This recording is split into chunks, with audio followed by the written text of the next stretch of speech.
All right, let's get right into it. We're going to unpack a really pivotal moment in global diplomacy, those incredibly tense negotiations that just happened between the United States and Iran.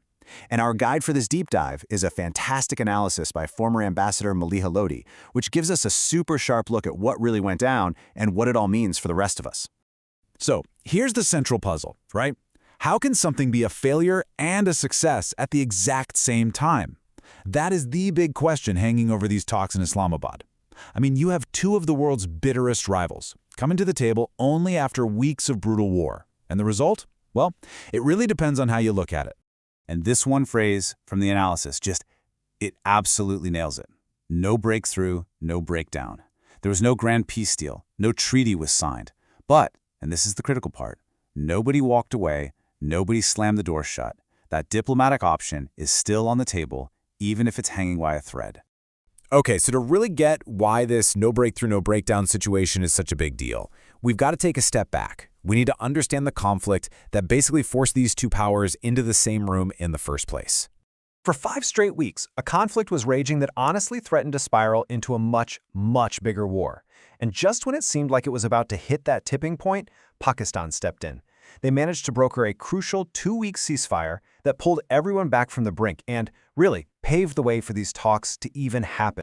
And you really can't overstate just how huge that role was. Suddenly, Islamabad becomes the key go-between, sitting in this incredibly high-stakes position between Tehran and Washington. For Pakistan, it was a major diplomatic moment, putting it right there on the world stage. Think about it. This was an absolutely incredible balancing act. Pakistan had to manage its relationships not just with the US and Iran, but also with key allies like Saudi Arabia and its major strategic partner, China. It was, for sure, a masterclass in walking a diplomatic tightrope. Okay, so we've got the backstory. Now let's zoom back in on the negotiations themselves. What was actually going on behind those closed doors in Islamabad? You know, the first thing you have to appreciate is just the sheer weight of history in that room. This was the highest level, face-to-face meeting between American and Iranian officials in over 40 years. The fact that it happened at all was a massive signal that both sides were, at the very least, serious about finding a way out of this conflict. And wow, this just lays it all out, doesn't it? The massive gulf between what each side wanted. You've got the US demanding Iran dismantle its nuclear and missile programs, and on the other side, you have Iran demanding security guarantees and an end to all those crippling sanctions. It's a pretty stark picture of why a quick deal was always going to be a long shot. So, with the talks kind of stuck in this delicate limbo, what does all this mean for the rest of the world?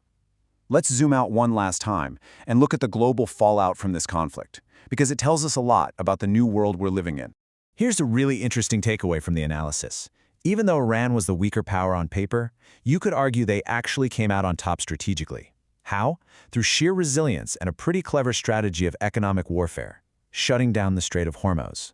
That shook global markets and let them hold on to their key asset, that stockpile of enriched uranium. Meanwhile, the US didn't really walk away with any major tactical or strategic wins. In the international press, well, they were not holding back.